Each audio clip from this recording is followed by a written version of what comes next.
కాకినాడలో గోదావరి నీటితో అడ్డంగా వ్యాపారం చేస్తున్నాయి కొన్ని కంపెనీలు. ప్రభుత్వం నుంచి చౌకగా నీళ్లు కొట్టేసి అధిక ధర కమ్మి కోట్ల రూపాయలు సంపాదిస్తున్నారు. ఏళ్ల తరబడి బకాయిలు పెండింగ్ లో ఉంటున్నా వాటి జోలికి వెళ్లటం లేదు. స్మార్ట్ వాటర్ మీటర్స్ ఏర్పాటు చేసి బిల్లులు వసూలు చేయటం లేదు. ప్రభుత్వానికి లీటర్కి ఇంత చొప్పున కంపెనీలు చెల్లించాల్సి ఉంటుంది. డిమాండ్ ని బట్టి లీటర్ 30 రూపాయల వరకు కూడా అమ్ముకుంటారు. కంపెనీ నిర్వహణతో పాటు బాయిలర్స్, ట్యాంక్ కూలింగ్ పర్పస్ కోసం వీటిని వాడుతూ ఉంటారు.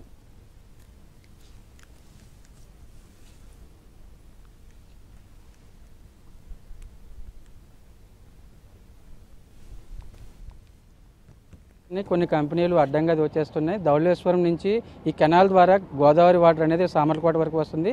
ఇక్కడి నుంచి కాకినాడలోని కొన్ని కంపెనీలు ఈ వాటర్ని ప్రభుత్వం నుంచి కొనుగోలు చేయడం, అదేవిధంగా దాన్ని పైప్ లైన్ల ద్వారా ఈ వాటర్ని ఏదైతే ఉందో దాన్ని పైప్ లైన్ల ద్వారా తరలిస్తూ ఉంటుంది. దీనికి సంబంధించి కూడా ప్రభుత్వానికి లీటర్కి దాదాపు 10 రూపాయలు నామమాత్రం ఫీజే చెల్లించాల్సి ఉంటుంది. ఆ కంపెనీలు ఈ వాటర్ని కొనుక్కునే కంపెనీలు వాటిని ప్యూరిఫై చేసి ఇతర పోర్ట్లకు కావచ్చు, అదేవిధంగా ఇతర కంపెనీలకు ఆ కంపెనీల్లో బాయిలర్లు, ట్యాంకర్లు నిర్వహణకు, మరొక వైపు షిప్పుల్లో ఎవరైతే ట్రావెల్ చేస్తారో, సముద్రంలో షిప్పుల్లో ట్రావెల్ చేస్తారో ఆ షిప్పుల్లో ట్రావెల్ చేసిన వాళ్ళకి ఒక్కొక్క లీటర్ దాదాపు 30 రూపాయల వరకు అమ్ముకుంటూ ఉంటారు. కానీ గత కొన్ని సంవత్సరాలుగా ఈ కంపెనీలు ఏదైతే గవర్నమెంట్ నుంచి పబ్లిక్ హెల్త్ డిపార్ట్మెంట్ నుంచి ద్వారా ఈ గవర్నమెంట్ నుంచి ఈ వాటర్ని కొనుగోలు చేస్తారు. ఈ గోదావరి వాటర్ని ఈ కొనుగోలు చేసిన వాటర్ను వాళ్ళు కొనుగోలు చేస్తున్నారు. ప్రభుత్వానికి చెల్లించాల్సిన నామమాత్రపు రేటు మాత్రం వాళ్ళు చెల్లించడం లేదు. మరొక వైపు ఈ కంపెనీలు ఇతర పోర్ట్లకు కావచ్చు, ఇతర కంపెనీలకు ఈ వాటర్ని అమ్ముకుంటారు. వాళ్ళు నెలవారీగా దాదాపు ఈ లీటర్కి 30 రూపాయల నుంచి అవసరాన్ని బట్టి మరింత ఎక్కువగా తీసుకుంటూ ఉంటారు. ఆ అమౌంట్ అనేది వాళ్ళు కలెక్ట్ చేస్తూ ఉంటారు. కానీ ప్రభుత్వం నుంచి ప్రభుత్వానికి రావాల్సిన బకాయిలు మాత్రం ఏళ్ల తరబడి పెండింగ్లో ఉన్నాయి. దీనికి సంబంధించి పబ్లిక్ హెల్త్ అధికారులు ఎప్పటికప్పుడు ఆర్గనైజ్ చేయాల్సి ఉంటుంది. ఒకవేళ వీళ్ళు పైపుల ద్వారా వాటర్ అనేది తీసుకుంటూ ఉంటే ఖచ్చితంగా దానికి సంబంధించి మానిటరింగ్ చేయాల్సి ఉంటుంది.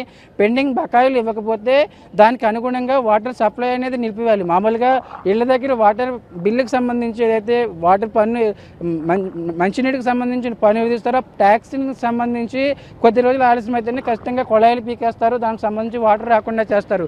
కానీ ఇక్కడ మనం చూసుకోవచ్చు, గోదావరి వాటర్ను అక్కడ ప్రభుత్వం ద్వారా ఈ ప్రభుత్వంలోని అధికారులు ఈ కంపెనీలకు దాదాపు 10 కంపెనీలకు సంబంధించి వాళ్ళు కొంటారు. దీనికి సంబంధించి దీన్ని ఫిల్టర్ చేసి కొన్ని కంపెనీలకు, ఇండస్ట్రీస్ కావచ్చు, అదేవిధంగా బాయిలర్స్ నిర్వహణ, మరొక వైపు పోర్ట్లు, షిప్పుల్లో రోజుల తరబడి వాళ్ళు ప్రయాణం చేస్తూ ఉంటారు కాబట్టి సముద్రంలో దానికి సంబంధించి కూడా వాళ్ళు వాటర్ స్టోరేజ్ అంటూ ఉంటుంది. దానికి సంబంధించి అధికారులు నోటీసులు ఇవ్వాల్సి ఉంటుంది. కానీ అధికారులకు సంబంధించి నోటీసులు ఇచ్చి ఊరుకుంటున్నారు తప్ప ఎటువంటి చర్యలు తీసుకోవడం లేదు. ఖచ్చితంగా ఈ వాటర్ దానికి సంబంధించిన పైప్ లైన్ ద్వారా ఏదైతే వాటర్ వెళ్తుందో వాటర్ సరఫరా అనేది నిలిపివేస్తే కంపెనీలు ఖచ్చితంగా దీనికి సంబంధించి అమౌంట్ పే చేయాల్సి ఉంటుంది.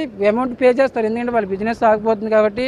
ఈ వాటర్ గోదావరి వాటర్కి సంబంధించిన వాళ్ళు ఇతర కంపెనీలకు, ప్రైవేట్ కంపెనీలకు కావచ్చు, అదేవిధంగా పోర్టుకి ఇతర కంపెనీలకు వాళ్ళు అమ్ముకునే అవకాశం ఉండదు కాబట్టి దానికి సంబంధించి కఠినంగా వ్యవహరిస్తే వాళ్ళు రోజుల వ్యవధిలోనే వీటిని మొత్తం ఈ కాస్ట్ అనేది చెల్లించాల్సి ఉంటుంది. దాదాపు కోట్ల రూపాయలు సంబంధించిన నిధులు పెండింగ్లోనే ఉన్నాయి. అదేవిధంగా సంవత్సరాల తరబడి వాళ్ళు పెండింగ్లోనే ఉన్నప్పటికీ కూడా దానిపై ఎటువంటి చర్యలు తీసుకోవడం లేదు. ఎందుకంటే ధవళేశ్వరం నుంచి గోదావరి వాటర్ అనేది వస్తుంది. అదేవిధంగా దానికి అనుగుణంగా ఈ వాటర్కి సంబంధించి సామర్లకోట కెనాల్ దగ్గర ఏదైతే ఉందో కెనాల్ దగ్గర నుంచి వాళ్ళు ఈ పైప్ లైన్ల ద్వారా వాటర్ తీసుకుంటారు. అంటే ఈ కెనాల్ దగ్గర నుంచి చెరువుల్లోకి వాటర్ వెళ్తుంది. ఆ చెరువుల్లో నుంచి పైప్ లైన్ల ద్వారా ఈ వాటర్ తీసుకుంటారు. కానీ దానికి అనుగుణంగా అమౌంట్ అనేది పే చేయని పరిస్థితి. దానికి అనుగుణంగానే అధికారులు చర్యలు తీసుకోవాల్సి ఉన్న కోట్ల రూపాయల బకాయిలు ఉన్న కంపెనీలకు సంబంధించి ఎటువంటి ఎఫెక్ట్ పెట్టని పరిస్థితి కనిపిస్తుంది.